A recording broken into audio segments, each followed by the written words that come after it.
Hello, everybody, and welcome back to the Survivor Grand Rapids podcast recap of episode 10 of season 6, Bad Blood.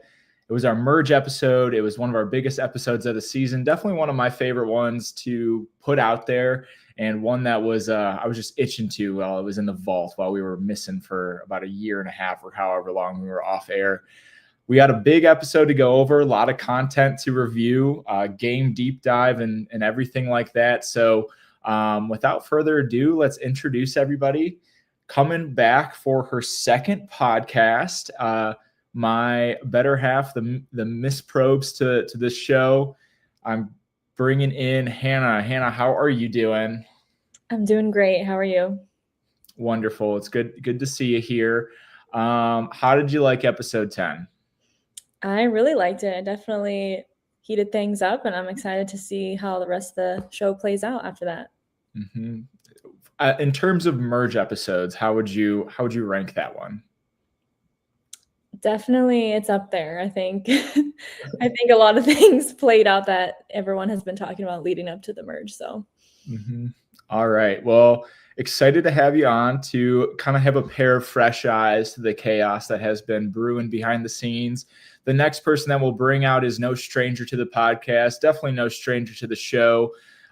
He has played on 3 seasons, has been crew on 2. So without further ado, here is Matt. Matt, how's it going? What's up, everyone? 5th-time caller, long-time listener. There's an asterisk on that. Actually, I completely forgot you crewed season 2. So yeah. Season 2 is a little foggy. It's been a while. And every season I got voted out, I also ended up crewing on. So yeah. So technically, for calling technicality, and kind of played with Juliana wouldn't be where she's at without your coaching preseason. So right, yeah. All right. Well, how have you been liking Bad Blood? It's been a minute since we've had you on. Yeah, been awesome. It's cool to see a fresh perspective on the game. I appreciate the lack of, in the best way possible, like over analyzing everything and just kind of like, you know what, we're sending it, we're shooting from the hip, and we're just going to see what happens. So that's been fun. Nice. And you were crew for Bad Blood, but you did have to leave halfway through. Are we officially in the territory where you don't know what's going on? Yeah. All of this is all new to me. I know how it ends, but yeah, just kind of the day by day at this point is all new. So kind of also fresh eyes, maybe crusty eyes for me, but yeah.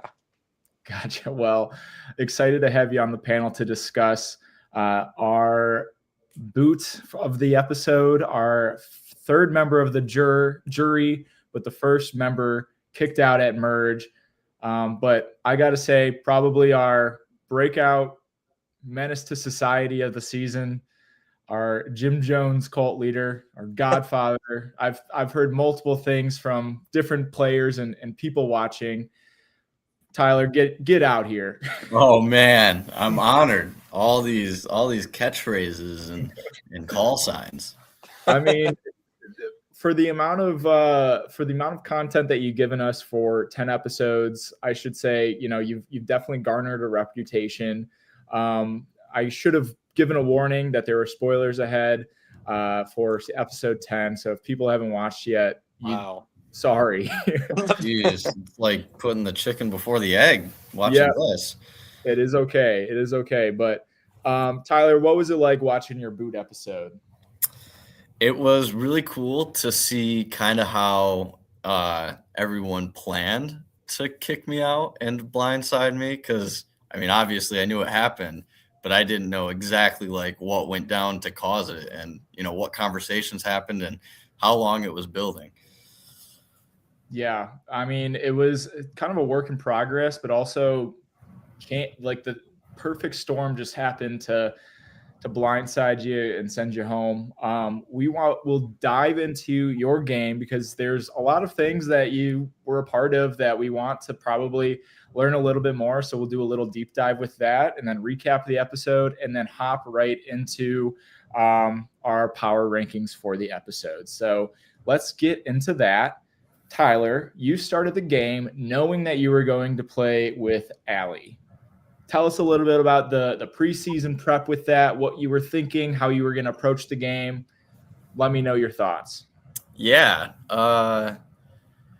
definitely. I mean, I was kind of the kind of person that was like, I'm not going to have outside before the game discussions, but I definitely knew like I was going to go in and I was going to like put it all out for Allie. Like Allie was 100% going to be under my wing and I was going to be looking out for her. And I mean, that was definitely something that really was a big decision that I had made before the game.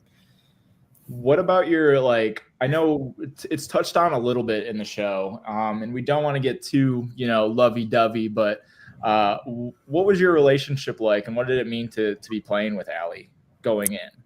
It was really cool.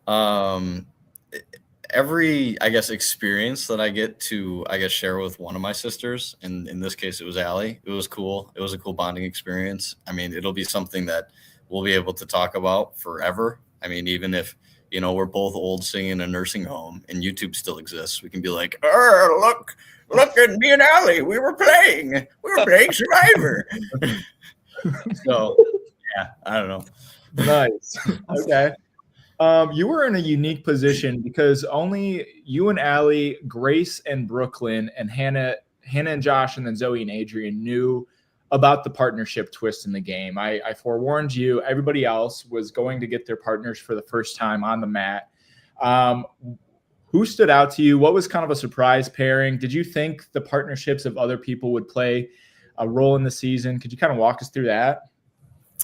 I guess, to be honest, before I didn't really think that much on it. And I'm surprised hearing it from you that nobody knew that they were pairings going into the game besides us, which I guess that's a shocker to me. But I mean, I think everybody played that off pretty well. And I think for the most part, I mean, the people that were able to use their partnerships, I think did a pretty good job using them. I definitely think that, I don't know, as we know, it's a target, especially the ones that were stronger. But yeah, I didn't think much of it, I guess. Okay. And another question just about the pregame was, how do I phrase this? So basically, since the beginning of Survivor Dearborn, I've told people what outfits, what colors to pack for. And, we've kind of evolved to the point where I've just been like particularly asking like, hey, you don't really have to, but it would be really cool if you could find a fit that you could point to and be like, this is what I would maybe wear in Fiji. And like, this would be kind of cool to have in the backyard version. And you took that and you ran with it and had probably one of the most iconic fits we've had on the show, from the fedora down to the blazer, down to the pants that you could unzip. The zip away pants. You can't beat those. There's been some discussion on the podcast. There's been some discussion on the show that, that was part of the strategy. That was part of Tyler peacocking and trying to come in and flex a little bit of flaunt that style. Could you clear that up? What was your thoughts into picking that fit? Well, I guess the overall fit, I used to play, I mean, this is going to make me look like exactly what it is when I say it. I used to play Ultimate Frisbee in college. And one of the things, Matt knows. And one of the things that I always used to say was, the dumber you look, the cooler you are. And the dumber you look, the scarier you are. So, I mean, part of it, yeah, I guess peacocking, but also at the same time, like, unfortunately, doing silly stuff like that is 100% me. I will say it's unfortunate because I have heard that I've been labeled a fedora guy. Let me beat the allegations right here. I am not a fedora guy in real life. So for all that's watching and that will watch, not a fedora guy. That was your first time and only time we'll see you in the fedora. Yeah. And I guess I'll say about the fedora too. I remember this was when you were filming or editing Fresh Meat. You had said something about you always wanted somebody to have a fedora, or maybe it was Matt. I don't know. I got it from one of you guys, and you're like, I'd love to see somebody pull an idol or something out of a fedora. And I was like, I got to get a fedora. And also I was watching some of the older seasons. I think it was season 4. And the Blazers. I can't remember who all wore them, but I was like, the Blazers are so cool. I have to copy that and then do that. I'm glad you did. Yeah, a long running bit with the Survivor Dearborn crew was we really wanted to do like, I hate to go home with an idol in my fedora, and then like, I don't know, you ran with it. No idol to play, but I had the advantage. That did. I don't know if there was any video footage of it, but I had it in the crest of my fedora for like the longest time. Yeah, there's at least one instance of you pulling it out. So nice. I want to ask Hannah a question because Hannah, you haven't played yet, and this was an all newbie season, barring Hannah and Zoe coming back. If you were on a tribe with somebody in a blazer and fedora and a flashy red and gold button-up shirt, what would your first impressions be of that? I love that you're going all out for this game because, like you said, wear something like you would wear in Fiji if you were to be there. So I would love the energy, but I would definitely have to still keep that in the back of my mind, assess the game that's being played, not just be blinded by the amazing outfit. I'll take the amazing compliment any day.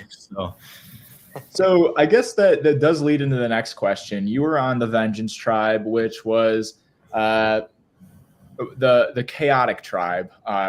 You were a big cause of that, but there's a lot of big personalities on that tribe. I've said on the podcast a couple times that Vendetta was, I casted them to be more like on the strategic side of things and carrying the game that way.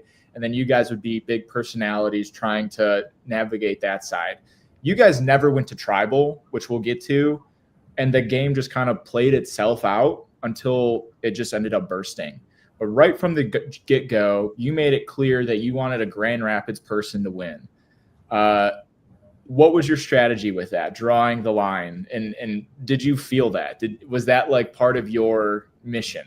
Definitely from the beginning. I'm happy you brought that up. Definitely from the beginning, I was like, I'm only going to work with people from Grand Rapids. And then I'll jump ahead a little bit. Like when John came to the tribe, I was like, this guy knows ball. Like he's somebody to gravitate towards.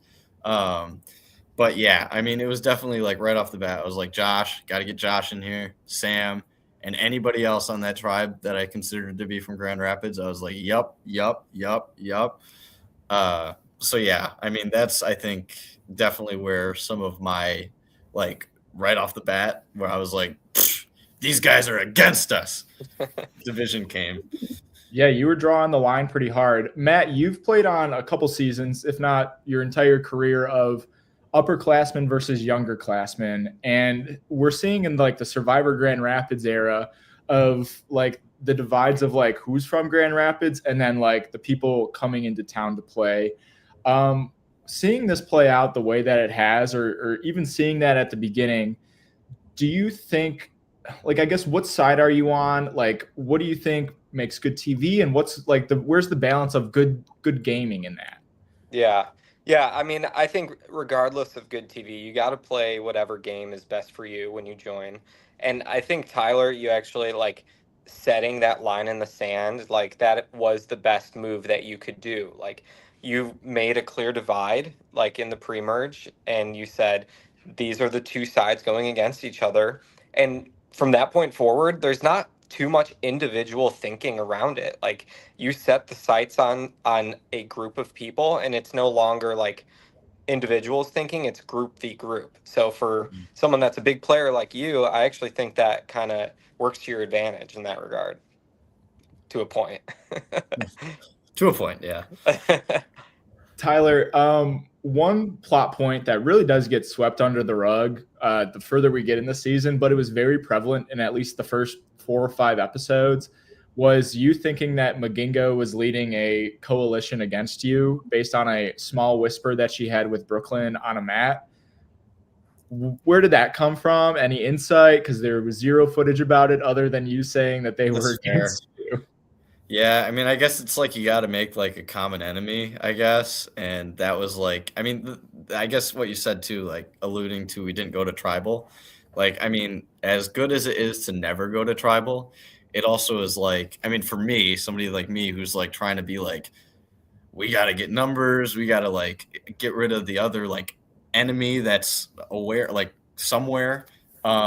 it causes issues because I mean I can sit and stew on these imaginary alliances and things that I had like saw in passing at like it was literally I think I noticed that when we were walking back from like the challenge, like the very first challenge when we were walking up the hill, I was like, oh wait, there's something going on here, and then I just ran with it. And I think like one thing that I'll say about the rest of my game, we'll probably get back to it again. I think a lot of my game was confirmation bias. Like I would be like, this happened, and then just somehow, some way, it like things led to that happening, and I was like, I'm spot on. I'm playing this game. I got everybody down. I know exactly what's happening. But I think at like the end of the day, like while I might have been right, I did not have the right numbers to create that equation. Let me ask you this before we get too deep into your game. I feel like early pre-merge and mid pre-merge can like often be overlooked of like getting the weak people off. But for a player like you, like honestly, a lot of it's all about perception and like creating a perception of yourself to others. What perception like do you think others had for you in that early mid pre-merge, and was that your intention? Definitely going in. I mean, I wasn't trying to be, I'll be honest, I wasn't trying to be like a big figure. But as like the game kind of started happening, I was like, okay, like this fedora and this blazer and like stuff is happening where like I'm starting to like shift towards the top. I mean, when I got that advantage with Hannah, I was just like, no one. I mean, I said it like maybe 3 or 4 times. I was like, they don't have enough votes to get me out. So when I came back and I was like, I have a thing, and I just told everybody that, and I just rode with that. I was like, no one's touching me. Like I started, to be honest, to become a tyrant, and I think rightfully so. When somebody becomes a tyrant, you got to get them out of there. It was the amount that people let you be the tyrant, which is, I think, surprising to most of the people. Again, without getting further ahead, Hannah, watching Tyler's evolution to where we got. I guess what were your thoughts on his gameplay and where he ended up? I thought it was pretty good, but I think your paranoia got to you a little bit because then you started, like you were saying, like you would like come up with something in your head and then all of a sudden it would actually happen. So then you thought that you were on the right track, but really like nothing was really happening at all at first. So I guess I'm just interested to see like, how do you think you played the game with your paranoia, and like how did that play out for you? Well, we know how it played out, but like how do you think like things going in order? I'll say this. I'll preface this. I guess watching back and even like not seeing the episodes for X amount of time, I didn't think I was as paranoid as I was. I definitely think there were multiple points where I was like, holy cow, he's crazy paranoid. I think the first night where we had that vote, I mean, it was just, I mean, the fun thing, like what I love is just sifting through like all that mass misinformation, which I might have contributed to.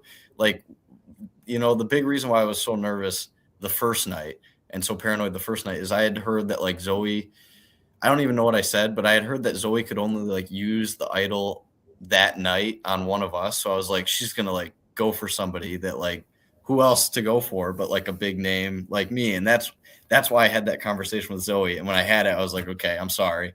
I freaked out. And that's the crazy thing too. I would go into like these spirals and then I would grill people. And then I'd come back and be like, guys, I'm sorry. It's not my fault. It's yours. You made me feel this way. Professional gaslighter, I guess. But yeah, I mean, I guess the paranoia really didn't help. And it was, I guess to that point, the episode before, I guess 2 episodes ago, when I walked around them having that conversation, yeah, I definitely was curious to see like what they were actually talking about, like waiting for the episode to come out, and then just to see that they were like, yeah, let's ride with Tyler, and I'm like freaking out. It definitely, I think it adds to the lore, to be honest with you. Mm-hmm. Yeah. Do you think like the conversation with Zoe is what kind of kicked off the paranoia in the game, or what do you have like a moment in the game where I feel like it really started to happen for you where you would spiral and just keep going in this loop? Yeah, I'll say definitely the conversation with Zoe that night, I think brought me back down. I mean, I think I was still freaking out a lot, but I wasn't like nearly where I was like, I'm nervous. I'm nervous. To be honest, like I feel like, I mean, I guess I came off a different way and maybe that's something I got to work on. But like, I feel like at least for the most part, I was pretty calculated at least. I mean, it might have came off as crazy, and I've always said I thrive in the chaos. I think that's also why like I'm going down a certain career path. I just love the crazy. So yeah, I don't know. I definitely manufactured it, but I guess paranoia. There were flare ups and then spirals, and then I was like chilling. And we can talk about like I guess the events leading up to the tribal. Like that night, like I guess I'll save it. I'll save it for Okay. later in the episode. Yeah, I mean, you kind of laid it out pretty nicely. There would be times where it was just like, Tyler, like, what are you talking about? You're coming up with these stories. And we talked about this earlier. You mentioned like you were getting that confirmation bias of being right, but the way that you got right was not the case. Like it was just different pieces to the puzzle that you were using to get there, which then like created like off strings of information. I think another thing that we mentioned last podcast with Samantha was that I feel like this is essentially an off-brand version of Survivor. And so people have either watched the real show or they've watched our Survivor. And so they haven't seen anything at all. So they're coming in not really knowing the game mechanics. You have people calling like confessionals, like strategic sessions, or some people talked about like canoodling sessions as like confessionals, like this person did a confession with somebody else. You have Zoe talking about the idol that she has to give over. Like literally this idol, I'm telling you from editing, like all you had to do was hand it over and it's activated. And then you can do whatever you want with it. Like throughout the season, people do not know like who this can be played on, how good it's to like it's literally an idol. You just had to hand it over to activate it. He's calling you guys stupid. No, not Hey, stupid. you know what? But the way the information just gets like telephoned to the point that causes like that chaos is crazy. You got Josie coming in from exile, feeding you lies and then truths and then lies again. Like that information you can see builds to a point where that paranoia is very high. And as somebody that's orchestrating like moves within that paranoia, I think like that is where you were thriving, but also like where that information was getting like clouded. Like you almost had so much information, you didn't know like what information was real or not. So you just went forward with all of it. Yeah, you got to go for you. Just take 20% of the information and go forward. That's the. So I'm curious what your thoughts were about the Vendetta tribe. We can talk about that a little bit because you really had no idea what was going on over there. You saw Chase go, who was part of the Grand Rapids group. Grace left after, like, who is from Grand Rapids. What were your thoughts kind of seeing that? Like, did you even think about them, or were you more focused on what was going on at Vengeance? I mean, definitely in like the whirlwind of vengeance chaos, I was definitely swept up in. But I mean, also at the same time, like the entire game, I was thinking about Allie and how she would shake up. But what made me not worry about her as much in the beginning is when we'd go to these challenges, I'd see Allie would be like one of the only people to get points. And I'm not boasting Allie. It could have been like who she ended up pairing up against, or maybe she's just the GOAT. But she seemed to score points every time. So I was like, I don't think that she's gonna be I guess threatened to get voted off at this point, because she seemed like she was at least doing well. So I mean, I guess so as far as Vendetta goes, I mean, that was really my only thought process at that point in the game. I was just really thinking like where's Allie shaking up? But I felt really good in the spot that she was at. So going into you had your alliances that we've run through. A big one that you had was Eli as well, which we hadn't really talked about yet.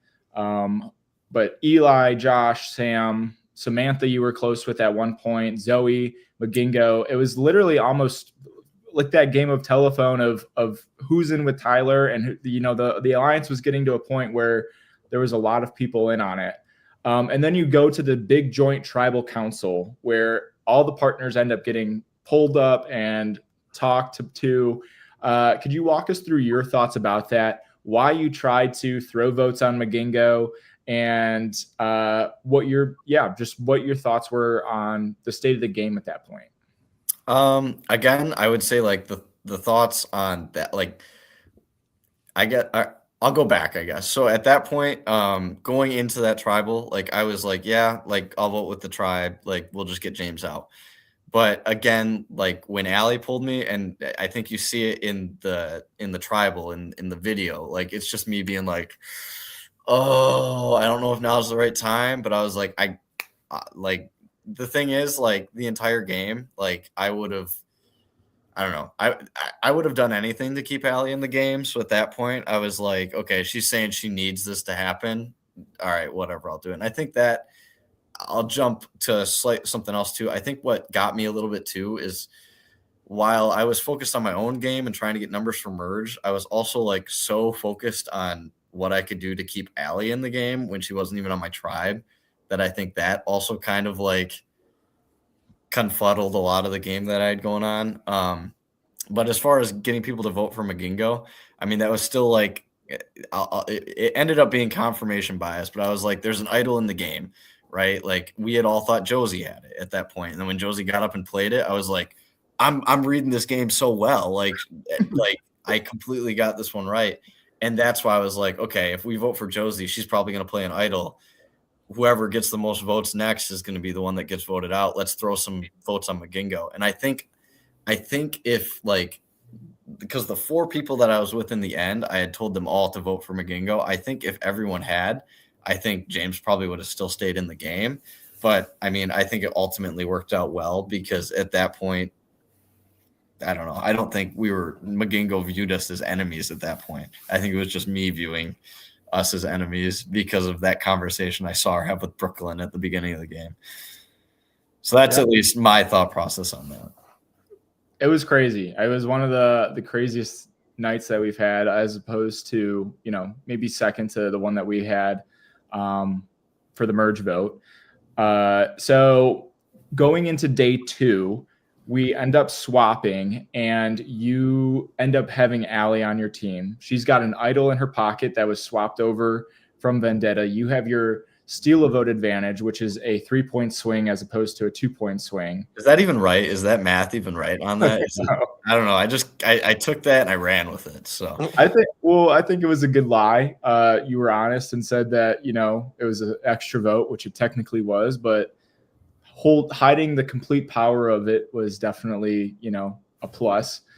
So I think that was good. But then you link up with Allie, and you're on a tribe with Josie, Carrie, Adrian, John, Eli, Brooklyn. And so tell us a little bit about that connection with Allie and where you were at in the game at that point. It was really cool to play with Allie, especially at that point.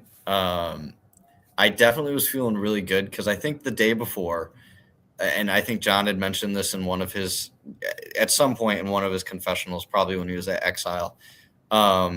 I felt really good with John and really good with Eli. I felt like I guess you don't see me and Eli have a lot of conversations, but I mean, I had said at one point we were like the founding fathers of the tribe.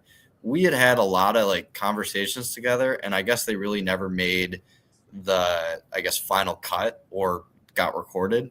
But I mean, I was feeling like, to be honest with you, if like at that point in the game when I got voted out, it was going to be me, Allie, Eli, no question about it.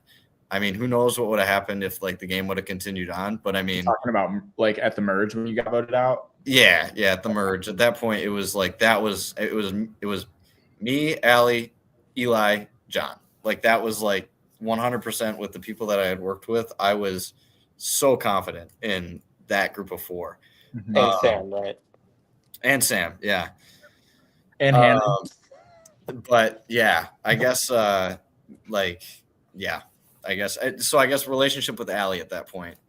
It was really cool to bring her into that mix, because I was feeling so strong with those 3, and then it just really meshed. Like it felt like when Allie came there, all 4 of us just like seemed like we were very like-minded and like similar strategy set to be able to like start chipping away at people. And it just felt really good to be able to bring Allie, who was always going to be my number 2, into that fold.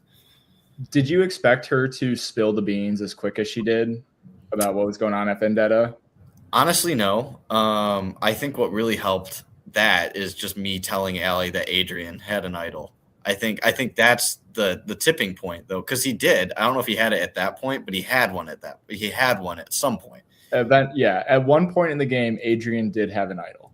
And I think because I think that was the tipping point for Allie to be like, oh shoot, like Green Tribe is not as unified as it was, but even though it was, but I think that's what ended up having Allie tell me. I think if I wouldn't have had that bit of information, I think Allie probably would have held on to that.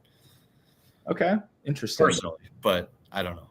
So meanwhile at Vendetta, your number 1 Josh gets sent home. Oh yeah. And you are blindsided by that, so much so that you have to throw a challenge. Yeah. Talk us through that move. Talk us through your relationship with Josh, how that move in the game really kind of put you into war mode. Started maybe unleashing that Wrath of Khan that we were promised. It was close. It was starting to bubble, but it got covered. So I guess my thought process with that was when we split, all the people that I had perceived as enemies in the Yellow Tribe happened to go to Vendetta. So I was like, at that point, I was like, again, confirmation bias. They knew I was with Josh, and Josh just got kicked out of here. I was like, Luke, McGingo, I think those were really the only 2. Maybe Zoe, I don't know. But I was like, that just happened. I'm gonna do this. I'm gonna throw this challenge and be a menace. And let me tell you, honestly, kind of fun, to be honest with you. Matt, as a veteran, what are your thoughts on throwing challenges? I think it's disrespectful to the game, only because that's how I went home, is because the other tribe didn't throw the challenge to keep me in.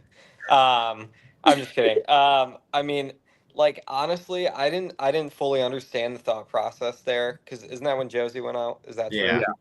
Like, I guess the same thing happened in my season. Like, throwing a challenge to get someone out who's already ostracized from the group, like, I guess what's the point of that? Like, you could have used that opportunity to make her an ally, maybe not to get her to the end, but at least a means to an end. Yeah. But instead you threw the challenge and you got out a potential extra vote on your team that you could have like united to your cause. I think that's a really good point. I guess I'll say too, like my thought process, I guess, wasn't necessarily just like targeting Josie and getting Josie out. It was, again, like confirmation, like I gotta, like my allies on that side of Vendetta are in trouble. So I'll at least, take away one of their numbers. Because at that point too, I was already sillily, like, I guess, sillily, I don't know, whatever that word is. I was thinking about the merge at that point, which it's so far out, but I was like, these numbers, you take one of ours, I'll take one of yours. And I had at that point perceived Josie to be one of theirs. So it wasn't targeting Josie per se, it was targeting one of their numbers.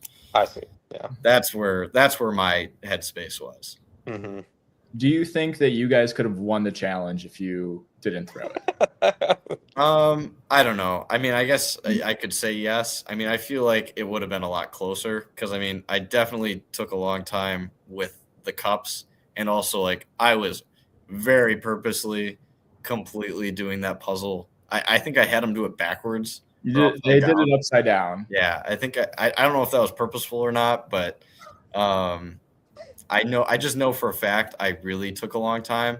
But then, like, yeah, it just seemed like it was taking a while. So I was like, okay, I'm gonna like maybe start doing this now. All I know is there was no mention of throwing the challenge until the end of the challenge. So I call that the suspect. The fair. Challenge performance.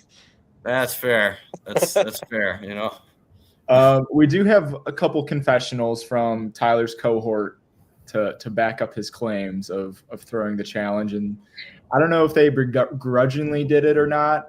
Allie seemed pretty on board. She had no problem kicking over those cups full of puzzle pieces. So I do want to talk about something that has really affected Carrie's game. And as somebody who played with her pretty consistently, why don't you trust her? I feel like were very close with John, and you did work with Carrie as well. Both had multiple trips to Exile Island, and yet anything John said was, was scripture, and anything Carrie said was, I don't know, but Josie said this when you threw a challenge to vote Josie out. So like, I'm curious on your perception of Carrie in the game, because as a viewer, as a host, as a producer, I just feel like she got the short end of the stick when it came to Exile trips. That's fair. And I mean, the hot take or not, I definitely think that one of the things that I got right in the game, maybe afterwards, and especially having those conversations with both Carrie and Josie, was I truly did believe that Carrie, like after it had happened, gave Josie the idol, because there was no reason for Josie, when she told us that, to lie about it when she told me and Allie. And I think that's where I was like, I think you made the joke to me at one point where I was like looking at Carrie, where I was like, where's your loyalty at? And I'm like looking at her with like daggers. I think that was part of it. And also, I mean, I think the reason why I didn't, I guess, believe Carrie, or like, I'm not going to say use Carrie, but like had a better relationship with Carrie, I already felt like at that point, like I had enough people to at least do some damage. And I mean, while I was like I got this person, this person, this person, this person, I guess Carrie wasn't somebody at that point in the game where I was like, I'm ride or die with her. That was just a number at that point. Okay. I guess that's where my headspace was at with that. It is very fair to talk about Carrie like lying, because I mean she did lie about the advantage. She did lie about giving the idol to Josie. I think that was a big play that Carrie very vocally in the game maybe regrets for the trajectory that it sent her on. But it's just very curious, like the perception for Carrie coming back from Exile Island, and John comes back to cheers and praising from the team. So did want to get your insight, since you worked pretty closely with both of them. Yeah, and I guess that's fair too. And I'll say one more point with it. I mean, I guess truly, if it wasn't for Carrie, like me having at least somewhat of a relationship, and I'm not saying this is one that I guess I should be credited with, but in that vote where I almost went out the vote before the merge, like if Carrie would have been more like, screw this guy, like it wouldn't have mattered what Eli did. Mm-hmm. Yeah. So next round, it is between Carrie and Brooklyn of who you want to vote out. And this was your best episode, I think, by far. Yes. Yeah. The one where you got Adrian out in 30 seconds was pretty, I don't know, pretty big gameplay. So could you walk us through that mindset of blindsiding Adrian, thinking that he had an idol, but thinking that Zoe was also against you? Like, I guess what was your thoughts with getting Adrian out? So I guess my thoughts with that is I don't know if it's in the episode or not, but I think at some point John had like given me some sort of information that led me to believe that Josie, or not Josie, that Zoe, yeah, had been somebody that voted out Josh. And at that point, like when Josie had gone over there, not Josie, Zoe had gone over there, I think like I still kind of considered her an alliance member. But when I heard from John that she was kind of flip-floppy, and also like Adrian had the idol, I guess I'll say too, like, I guess like in video, my thought process is completely on the screen. It was like literally like a last second thing where I was like, heck it, let's go for Adrian. And then I think another reason why I felt so good about the four, me, Eli, John, and Allie, was like that was something that like within 30 seconds, we just like I had made the call and everyone had done it. And I was like, okay, wow, like these guys, like everyone in this like group of mine, like we are all on the same page. Do you think, looking back at your game, do you think that is your Icarus flying too close to the sun moment? I think maybe throwing the challenge might have been, because I think that definitely rubbed John and Eli a little bit the wrong way. But I mean, as far as I don't know. I mean, I think flying too close to the sun was me grilling every single one of my alliance members one by one to see if they were trying to vote me out. I think that was me flying the closest to the sun. I think that move, I don't know. I mean, I feel like that also caused some other repercussions, because I think that's where like more of the targets on duos also started. I didn't know Luke was already doing that, but I think like that Luke had also your number put from a the minute magnifying of the, from glass the on minute them and too. yeah. I don't know. Maybe. I mean, also that was 100% me shot calling at that point. So I think that also did some damage. I guess I should preface that is what, in my opinion, when you were soaring the highest of your game. So fair. So once the Adrian vote happens, we swap again. You all thought that it would be a merge. You get Hannah on your tribe. She brings Aubrey over to you to build that alliance a little bit stronger. How sold were you on Aubrey being a part of that group? Not very sold. I was just like, at that point, I had talked to Hannah at Exile, and she wanted to work with us. And I don't know, I don't know if we ever had any direct conversations about how close Aubrey and Hannah were, like, on camera, but I was very much so under the assumption that they were pretty close. So I was like, okay, if Hannah's with Aubrey, then I'm cool with Aubrey too. Okay, interesting. So next twist, Carrie comes back from exile. She chooses to be on your tribe.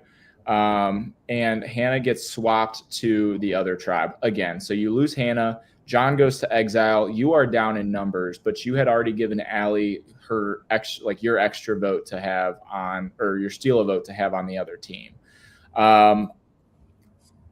Talk us through your episode 9. Like, were you sweating it at all? Did you know Samantha was coming for you? Did you know Aubrey was flipping on you? And, what were your thoughts seeing that back? I think in the moment, I don't know if I expected that. I think I think my name was out there, but I also didn't expect it to come up twice. Like, that was definitely something I was like, whoa. I also did not know that Eli was like that level of a deciding factor. Mm-hmm. That was a little bit of a shock to me. And I guess as we get further on to the episode that we just had, like, I think part of the reason why I had that one-on-one conversation with Allie about, like, if I get out, don't, like, self-sacrifice yourself.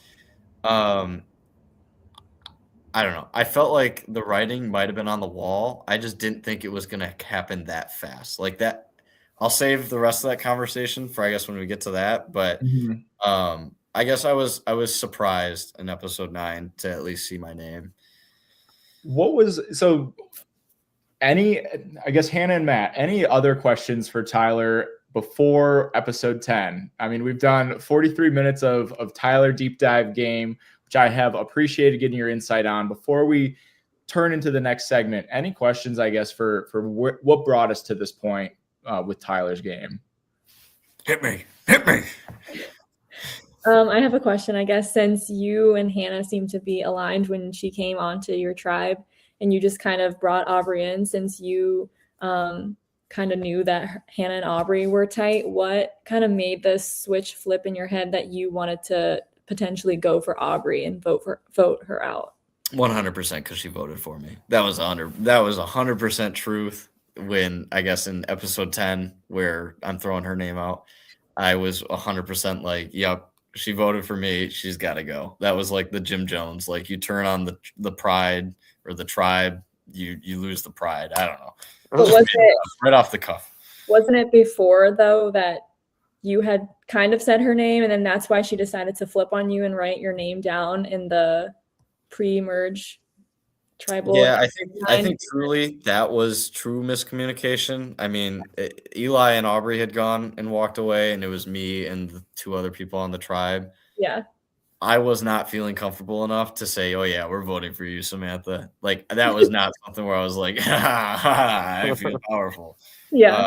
That was that. I think that right there was 100% miscommunication. But yeah, that was at least that mindset there. In my opinion, I mean, jumping into episode 10, in my opinion, Aubrey used that as cover. She was already voting for you. And then once she heard that you threw out her name, like that was her like get out of jail free card almost, or at least like scapegoat of a excuse to say like, well, I voted for Tyler. He said my name. Like that's it. When there was actually like a pretty in-depth conversation with Eli to flip.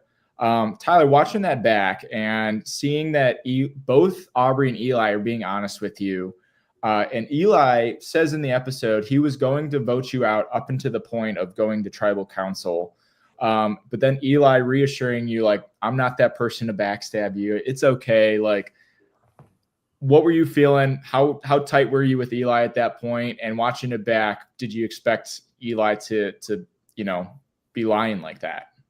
I don't know. I guess like Sixth Sense, like I definitely felt like something was up, but at that point, like I didn't think it was going to come that quick.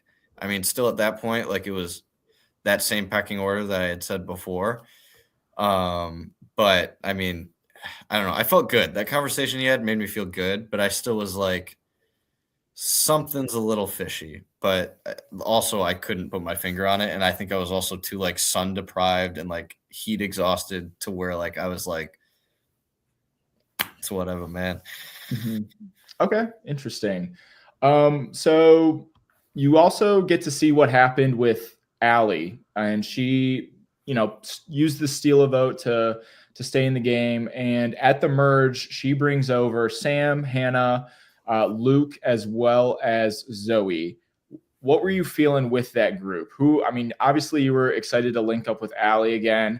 From those other people, who had your eye, and who are you planning on moving forward with? I mean, probably in all honesty, like everybody minus Luke and Zoe. I don't know. At that point, like, to be honest with you, at that point in the game, I was like, I won the battle of merge. Like, I've got the numbers. And I remember laying down, and again, like they say, like when you're comfortable, that's when you should be scared. But I was like, I'm just going to relax this night and just like not think about the strategy. And then tomorrow morning, I'm going to hit the ground running and kind of decide what I was going to do. Like at that point in the game, I truly was honestly like, all right, I've got the numbers. No need to like stress right now. Let's just make the night happen and then go from there. So, I mean, at that point, I wasn't really, I was just like, yep, we're good. Like it's really whoever the people want to throw out, I'll vote for them. I mean, it ended up being Aubrey that I threw out, but I would have been fine with anybody that they were throwing out. Matt, so in all of our seasons, we usually merge at 13, 12. We've never merged at 10 before. What in this season particularly, what do you think that small group, playing at the merge, does that play a factor in how the rest of the game plays out? Honestly, I don't think it does, because like if everyone's expecting the merge at a certain time, they're all going to start playing like it's the merge at 13, and then they assume it's 12, so they're still going to play like it's the merge at 12, and so on and so on. And I think that's what we see like Tyler do. That's what we see some of the other moves are. They're more merge focused moves. They're not like pre-merge, we're voting the weakest link of our team out. Mm-hmm. Hannah, coming into the merge, who do you think is in the like make or break position? Like this is their round where they need things to fall right for them. There's a couple people that come to mind, but I'm curious on like coming into the merge, who is at the bottom of the totem pole that needs to play hard? I mean, off the top of my head, I would probably say Zoe, since she was like the one left out of the vote before this one. And I mean, we kind of saw it play out in episode 10 that she's not on the bottom as much as she thought she was going to be, because she was left out of that vote. But I think Zoe, and then probably Carrie, because Carrie is just kind of laying low after everything that had happened, and then she came on to the Yellow Tribe before the merge, and then because she wanted to be aligned with you, Tyler, because she felt the most comfortable with you. And then now that you're gone, I feel like now she has to kind of figure out the rest of her game now that everyone's merged, and then the person she kind of wanted to work with the most is now gone too. So I think we could throw Luke in that category too. I think Luke begrudgingly voted Magingo out. And one of my favorite clips of editing is Luke like having a crisis on the mind of being in the position that he's in, as Sam very articulately details what Total Drama Island is and how that game is played. And Luke is meanwhile like, I don't want to do this. Like, this is not where I want to be in this game. So I think Luke has a big grudge on his shoulder that he wants to move forward. And we kind of see that as he reconnects with Aubrey and starts that conversation of like, hey, I had to vote Magingo out. I saw Samantha on the jury already. Like, I don't like this. Like, we need to go for Tyler. And Aubrey was like, I tried to go for Tyler and I missed. So I think that's like kind of the big spark of the revolution, so to speak, was that conversation maybe. Meanwhile, you already have like John, who's been maybe planting seeds a little bit. Hannah convinced Luke to flip with the idea of, flipping on you guys later. And Zoe, was not happy that you voted out Adrian so quickly. So there's all these little pieces of on this chessboard of individual players that have a vendetta against you, Tyler, that are going to go seek that vengeance. And I think that is just the most, poetic thing that can happen in a season where these themes come together. And that's where we're at right now. Something that I also neglected to mention was John's exile trip before we even got to this point of the merge. Hannah, again, my exile critique. What did you think of that twist? What did you think of the challenge, John's exile? Give me your thoughts. I really like this one. I'm glad that like it was an actual challenge and not like just flipping a dice and green or yellow. So I'm really, really happy to have seen that and that John got the advantage. And I think it was definitely an interesting advantage. And I think this was a crazy way to play it like immediately. I don't know like how it would have played out, I guess, in the future episodes if he would have played it later. But yeah, I think it definitely stirred up the game since he got that advantage. It was fun to edit that episode for John. I think John was maybe the heart of the season. I think he really embodied like coming in and really not knowing anybody and giving the experience like his all. And so for him to do the challenge at Exile and to get probably the biggest game-changing advantage in the game was really kind of special, especially for the super fan that I know he is. With John having the advantage is a safety chain advantage where one person plays it, they get to pick another person, so on and so forth until the designated amount of people are selected. They are safe. Everybody else is not. Matt, we kind of talked about it at the watch party that we had in Cincinnati, as well as the production meetings that we had so long ago that are probably very, foggy at this point. Could you refresh us with your opinion on the advantage and, is it overpowered? How was it played? Like, maybe give your ideas on that. I would love your honest opinion on it as a producer. I'll always give you my honest opinion, Dom. I thought very much initially that the safety chain was gonna like totally ruin the season, if I'm being honest, and I was like vehemently opposed to it because think about it. If I don't know, Allie or someone, the like villain that you're like, or like Tyler, like if you picked it up, like the villain side that you're almost rooting against, you would have just held on to that until 7 and then got to pick off one of the other people. And like I was really worried that it was going to be held and then finally played and just keep their entire alliance like safe that whole time. I think it worked out as perfectly as it could have, that it was played immediately, because like it was dramatic, for sure. Was it the best move by John? I really think they could have got you out probably without it, but I'm still glad it happened because you deserved a dramatic exit like that. Tyler, what did you think of the advantage? John told you it surrounded, you guys were all laying down, chilling at the merge, you just had your feast and you got that information. What did you think about John's advantage? I was just like, cool. I mean, part of the reason why I think I got blindsided, even though I thought they were scheming, was the fact that he did say that. Because, I mean, the entire thing, I was like, there's no reason for him to tell me this. And then, like, especially everyone, not just me individually, but tell everyone that he got this thing at Exile. Like, that's that powerful, and then not use it on me. So that's where I was like, I'm good right now. I can like take a break. I can breathe. Like I can let somebody else run the show for a little bit. I want to say two pieces on that at least. I mean, like what Matt said, I don't think they needed it to vote me out because they definitely had the numbers. But I think there were two things in that episode that I think really sold me. It was Aubrey in the group of all of them being like, yeah, they were doubting if they had the numbers. And Aubrey's like, yeah, we have the numbers. We can do it. Let's do it. And I think that also was like reassurance to get me. But then I think when John was like, I have this safety chain, I think that was also where they were like, let's just take a shot. Like, I mean, safety, like no matter what, we're safe. So why not just do it and get them out.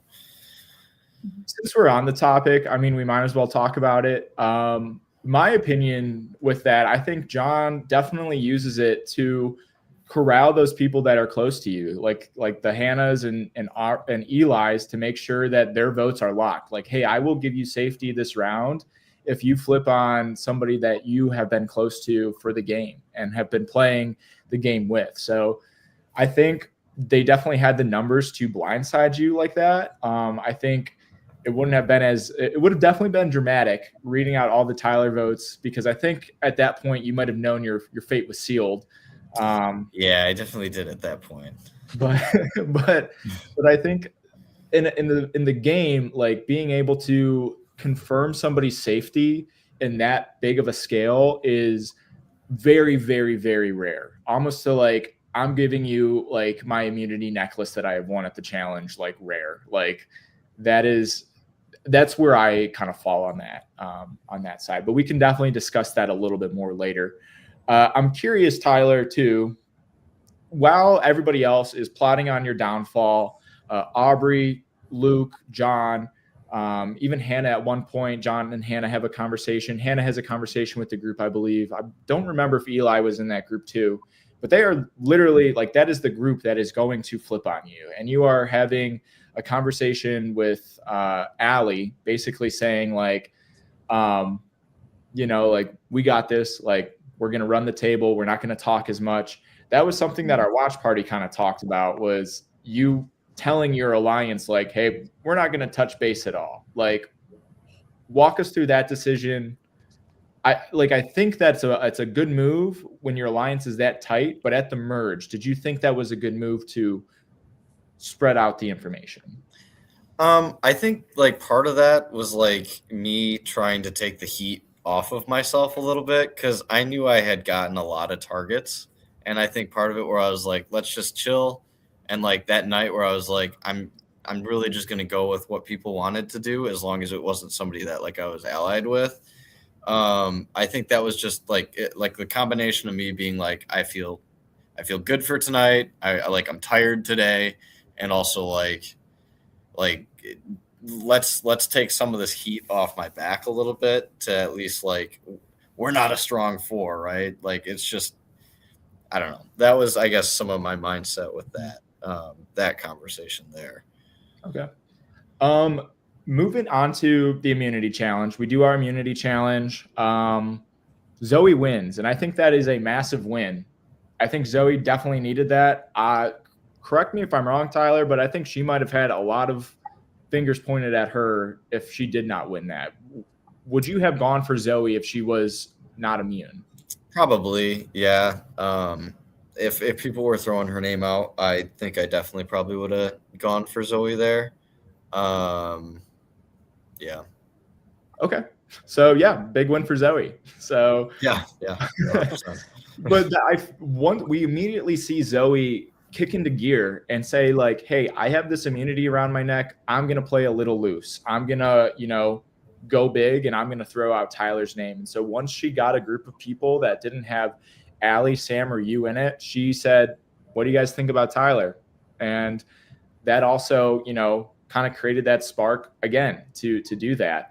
Like Matt, what did you think of that bold move of what does it feel like to hold immunity? I know it's been a while since you've had that immunity necklace around your neck, and do you feel like it was wielded correctly? Can you make those bigger plays with it around your neck? 100%. I think Zoe played that perfectly, and it's interesting. It almost calls back to what Juliana did well in her season, was when she had the immunity necklace was when she really tried to make the big moves. And it even speaks to Zoe's experience having played this season prior. It surprises me, Tyler, that there isn't much of a discussion about Hannah and Zoe having played a season prior. It might get brought up in passing, but there's no strategic oh, we should watch out for them as a result of that. So I don't know if there's those conversations behind screens, but I definitely think that was her experience playing before, making her play that as perfectly as she could have. I think that's a good point. I guess from like my point of view with Hannah and Zoe, I think there was so much other noise going on, at least in my world, where I was like, that's not even a factor that I'm throwing into this equation. Yeah. Yeah. So they're organizing, and you are meanwhile talking with Sam and Allie about your next move, and you hone in on Aubrey. You throw out Luke's name, and it doesn't get shown nearly as much in the episode, mostly because there was so much chaos going on. But Luke's name was the name that you guys chose to start throwing out, and only the people in your tight group were voting for Aubrey. Correct, Tyler? When I saw that, I was trying to figure out why I did that, and then that explanation I had afterwards. I'd like to think that maybe I was doing it because I was suspect of something, but also at the same time, I just don't have a memory of why I did that. I remember Aubrey. I remember looking back, 2 years ago. I remember looking back, it felt weird throwing out Aubrey. And I think the weirdness came from when me and her had that conversation, and she's like, yeah, I know you said my name. And I was like, oh, well, I guess why continue to have these conversations? Are you talking about the first time she said that you said your name, or the second time? The second time in episode 10. Or in episode 10. Yeah. In the merge. Yeah. That night it felt weird. And maybe it was because I knew Aubrey and her or Hannah and her were tight. But there was definitely I don't remember throwing out Luke at all. I definitely remember throwing out Aubrey just because I was like, she's got to go. Yeah, there wasn't a ton of confessional information on that from you, Sam, or Allie on going for Aubrey, other than just that she was the most likely to start a coup. And little did you know that coup had already been started. It was already full-blown fire at that point. And we see people flipping, I wouldn't say one at a time, but people's votes being locked in almost one at a time. They go for Carrie, and they basically say, hey, Tyler fed me this information.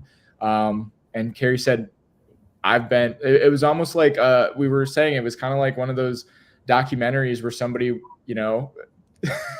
is being interviewed about this experience that they had and goes, yeah, wow, I was just lied to that whole time. And that was kind of Carrie's reaction to that. And so she hopped onto that vote pretty quick. I think the big plays that were going on was Hannah and Eli, who were very much in on the Aubrey vote and played a part in convincing you guys that's who they were targeting. And then they flip over to John, who then plays that advantage and is shooting for the moon to take out you. So I guess, Hannah, do you think this was a group collective? Who stands out to you as these power players in this chain? Or was everybody just collectively, those pieces on the chessboard all attacking the king at once? I feel like it was a collective thing for the most part. I feel like everyone was like, okay, now's the time. it's the merge. We can all be together. We can all get enough numbers to agree to vote Tyler out. And then when John just came in with his advantage, I feel like you said, it's just like, all right, sweet, like, let's do it. Yeah. And meanwhile, behind all the scenes, you have Allie giving confessionals about how she put the idol back in her bag and isn't sure if she's going to go get it. And that was purposely edited like that. I really wanted to have some tension at tribal council, if she brought it to tribal or not. Tyler, thoughts? I remember, because what didn't get shown in that episode was we had a conversation with the four of us that weren't in that safety chain. And I remember telling Allie if she had it, play it for herself. Because for whatever reason, I was like, keep yourself in, like, don't get out. I think that was ultimately the wrong move. But I mean, I think that goes to show, like, at least where I was like, my headspace was like, keep Allie in the game. Mm-hmm. Like, that's where, like, I guess my true motivations lied. So heading into tribal council, we have all these different, reasons for voting people out. It's like people have their own individual vendetta against you. They go into tribal, and that advantage gets played. John plays it on Luke, and Luke chooses Hannah. And I remember you telling me, like, or Hannah even telling me that you guys, that you were in her ear saying, like, just choose Allie first. Just choose Allie first. And then she chooses Aubrey. In that moment, could you walk us through, that, I guess, that play? I think that right there is the epitome of the same thing, where I was like, if Allie had the idol, I would have had Allie play it for herself. Like, I mean, truly at that point, I was like, keep Allie in the game. Because I mean, I guess I thought that, like, no way they would have, like, wanted to do this, I guess, like, denial. But yeah, I definitely was telling Hannah, like, choose Allie, get Allie. But in that moment, I remember you telling me postseason, at least, that when John got up to play it, you were like, okay, John, like, if you want to, like. Yeah, like, well, I wasn't, I guess when he said it, I mean, you saw Sam's face and then you saw my face. Like, I was just like, I guess we're playing it. There was no discussion on who was going to pick who. So I think that's why I was also in Hannah's ear, where I was like, you got to pick Allie. But you didn't see that play coming, like, towards you, right? Like, it wasn't until Hannah. Yeah, no. Aubrey that when you said Luke's name first, that's where I was like, oh. And then when Hannah said Aubrey, that's where I was like, yeah, they're swinging for the big leagues right now. So something that did get cut, and something that we talked about at our watch party too, was one of our friends that come and watch, Snyder. He said there was no canoodling at tribal council, and I was like, there was. And it was you, Carrie, Sam, and Allie got up at tribal to talk. And then you basically look at Allie and you're like, play the idol. And Allie goes like, I don't have it. And you were like, okay. And then it was just the four of you kind of standing around who could only vote for each other. And then the rest of the group over saying, so, like, we're good with Tyler, right? Like, and so I cut that all out because the tension just wouldn't have been there. Yeah. But it was a live tribal. You did end up, knowing that Allie had left her idol at home, and everybody goes up to vote, and you end up going home. You'll leave your fedora down for us to see. In that moment, I guess, could you tell us a little bit about what was going on through your head? Like, you knew that the game was pretty much done for you, that you were cooked. Yeah, I guess, what were you feeling? I think at that point the reason why Sam voted for Allie, I voted for Sam, is I was like, let's just throw some votes around and see whatever happens. And then also at the same time, I had wished, like, I thought about this afterwards. I wish I would have just, like, stood up and been like, yep, I'm playing the idol for myself, and then caused them to go into chaos, like, right before we voted, before they could talk anymore. I think if I wasn't so, like, truly blindsided, and, like, that Mr. Krabs meme where, like, he's sitting at the thing and it's spinning, I think that idea could have came to mind. But yeah, when I was sitting there, I was like, Here we go. And I mean, I guess you even heard it when I was voting. I mean, I'm just like, I wasn't even thinking who I was going to vote for. I was telling Sam, Allie, and Carrie, however, to vote, but I was like, who the heck am I voting for at this point? I have no idea. Orchestrating at your own blind side. Yeah. And then you leave with a sign off of, you know what to do. You know what to do. Who's that directed towards? What do they know what to do? I mean, in my, who knows what's going to happen. I am hoping Allie, that was to Allie. I was hoping that, I mean, she knows who's going to be out next. I didn't know everyone knew. I guess at that point I had forgot Allie had said to Hannah and Eli that she still is the idol. And I honestly don't know how that's going to play out from here. But I was hoping that Allie in the next episodes will, know who's going to get out, play it on whoever's going to get out, and then get somebody else out, and then kind of shake up the tribe a little bit. That's my mindset with that. Okay. Gotcha. All right. Well, it was a pleasure playing with you and hosting you, Tyler. You played a killer game, one of a kind for our franchise, and definitely will go down in our history books for that. When you get on the jury, what are you looking for in the game? Who are you voting for? Who do you hope makes it to the end? I guess, without spoiling anything, of course, like what were you looking for as a juror, and who were you rooting for in that final three to be in that final three? I guess, do you want to take a stab at who number one I'm hoping is in the final three? Sam and Allie. Yeah. I mean, that's definitely who I would hope is there. And I guess, what was the first question you asked?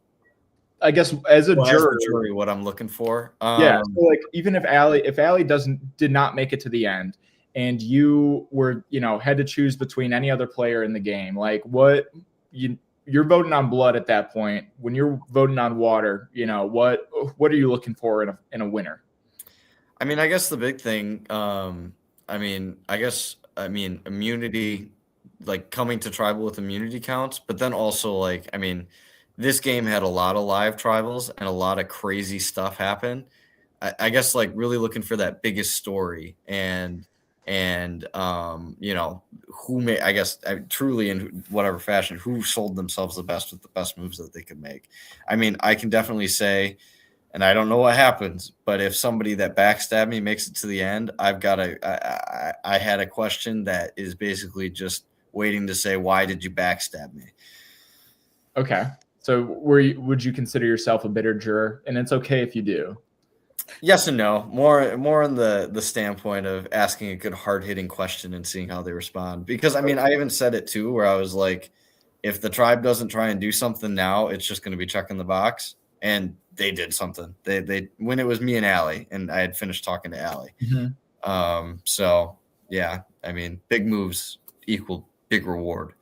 Awesome. All right. Well, yeah, that was quite the deep dive, quite the discussion of the episode. We're running at an hour 12. So without further ado, let's hop into our top 3 rankings of the episode and get that going. So the way that this works for those tuning in for our podcast is we give out points based on how we rank them. And this episode is going to be, for me personally, really hard to do because I feel like everybody played a big part in how this episode played out. And so limiting down to 3 winners or the top 3 players of this episode was very hard.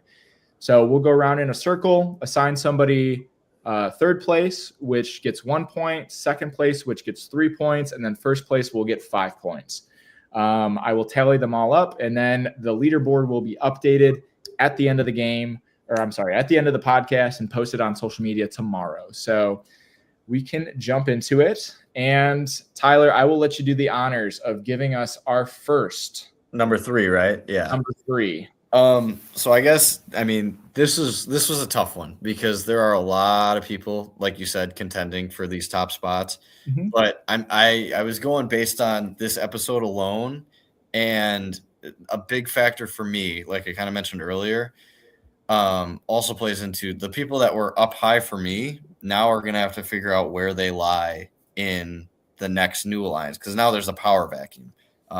Who knows how that's going to shape up. Mm-hmm. So my number 3 is going to be John, because he played the advantage. He's keeping everybody safe. Him and Luke seem really tight right now. I've got to give it to John for making a big play there. Okay. All right.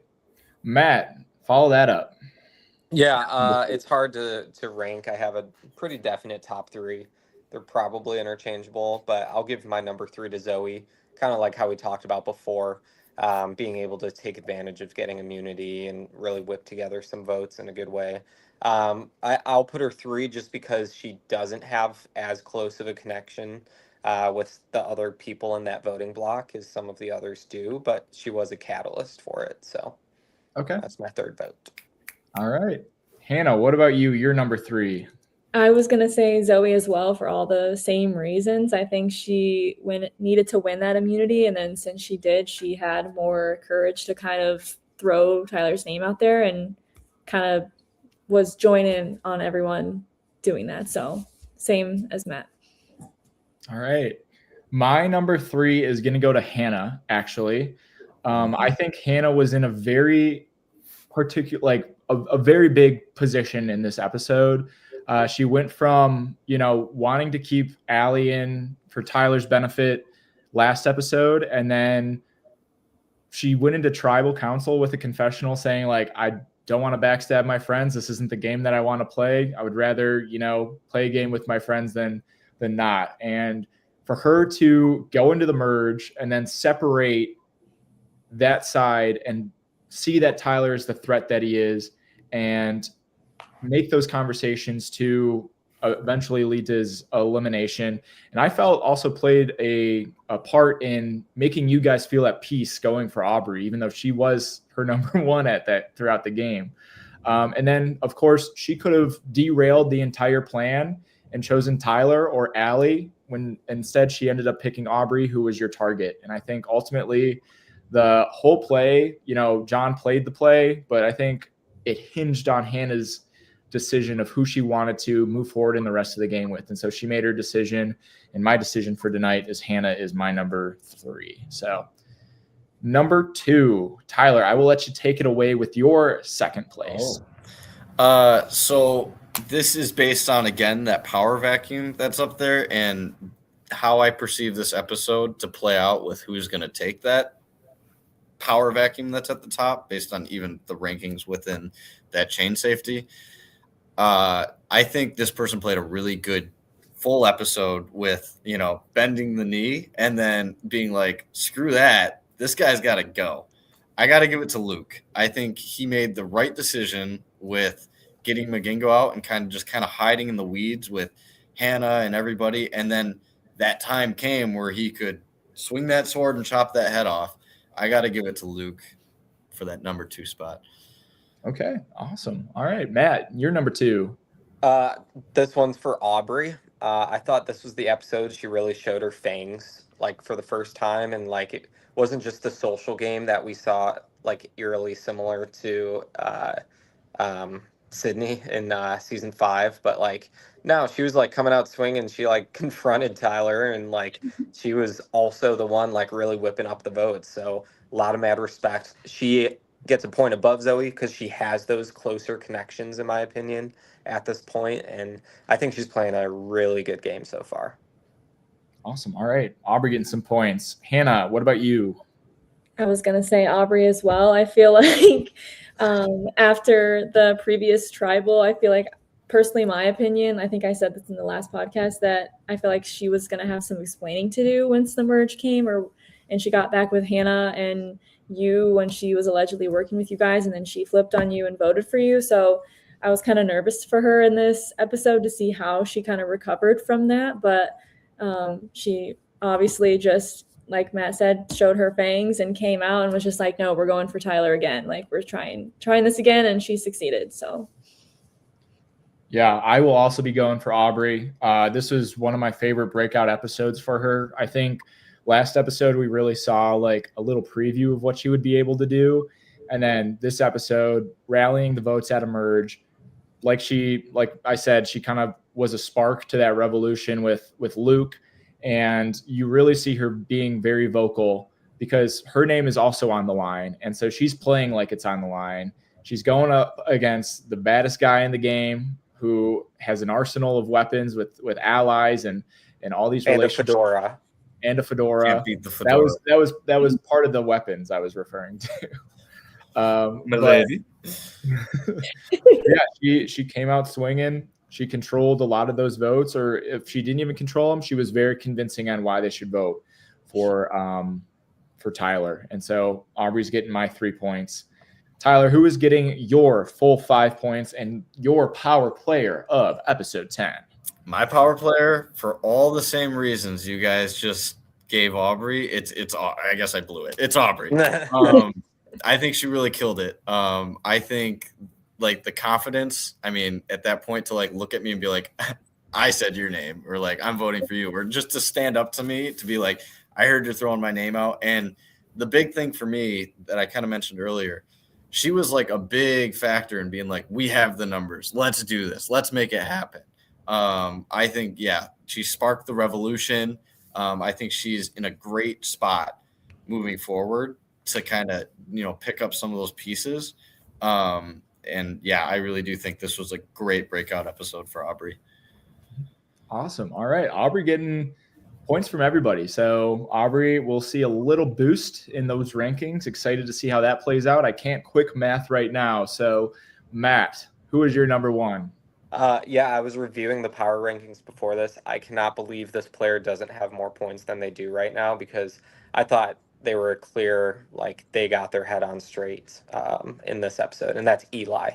Eli starts off and he immediately repairs his relationship with you at the start of the episode after, there being some drama there. He has, I think, the best line in the whole entire episode, where he's like, I want to keep Tyler around because he's a shield for me. And like no one else is even thinking on that level right now.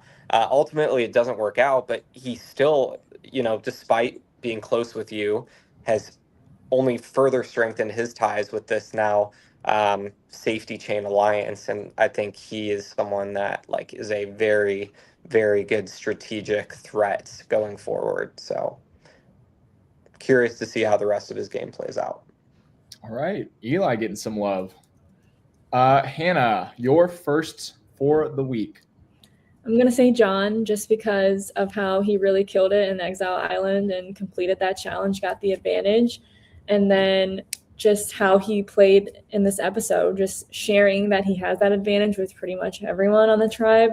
So everyone knows about it, but yet no one is worried that he's potentially could play it this round. So I really liked how he played this episode. And then obviously, since he did play that advantage and got the numbers to keep people safe and then be able to execute on the plan to get you out, I think that was a great play for him.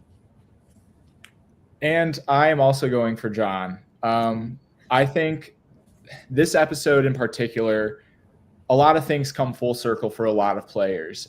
We've had 10 episodes of really hard gameplay from everybody. Everybody has been putting their all into it. And if you look at it, John has been doing a lot of heavy lifting, but it doesn't seem like it because he's doing it so easily. He is making these connections. He's close to Tyler while also, befriending Luke enough to send him to Exile Island to even get this advantage. He's utilizing the twist of the blood bonds, and he is coming back and able to still be in the majority alliance. And when it comes down to it, he shared the information with Tyler of, hey, like I have this advantage, and if it gets played, like it gets played, and you're safe with it.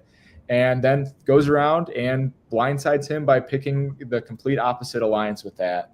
On top of that, I think John going for it at Exile is just, really cool moment to see somebody that, is not in that environment usually. Not a lot of people are running through corn and doing Connect 4, but, putting yourself out there and doing a challenge like that, I think is really bold gameplay. And it was just one of my favorite episodes to see John come full circle. So John will be getting my top points for the week. So some big names, some big boosts coming into this week for our leaderboard. I'm excited to post them and show everybody where everybody's at. I will do the quick math on that later tonight and tune in tomorrow on Facebook and Instagram to see those updates. Episode 10. Like I said, this is one of my favorite episodes that we've done. I was really disappointed when we did have to take the long break that we did, because a lot of these storylines from the last 3 episodes that we've done like come to that culmination at this episode of those people that have been playing their own individual games, or in your case, Tyler, playing those big, massive alliance games, come to this point where everything, is on the line to blindside the biggest player in the game. And I thought that is just, great Survivor. It is awesome TV, but it is also just great Survivor to watch. So I appreciate you giving everything that you had into the game. And if we get to the point of playing again, I would love to see you back out there. I'll bring the fedora. So second time. He is a fedora guy. Yeah, I'm a fedora guy when it comes to cameras. What can I say? Awesome. All right. Well, Tyler, do you have anything you want to say to the fans? Anything about your experience that you would like to share right now? Obviously, long live the fedora. Even though it's gone, it's still living on in my closet. And yeah, I mean, honestly, thank you for, putting this on and letting us go be crazy in Eric's backyard. It's fun. It was fun talking about it. So yeah, I appreciate the opportunity to be a breakout YouTube star. It was a pleasure having you, and it was a pleasure having Hannah and Matt tonight to talk about everything. This was a big deep dive on a big season for a big episode, so I'm excited for people to listen in. And yeah, tune into this week's episode Wednesday at 7. Final 9 go at it. Some day 3 starts.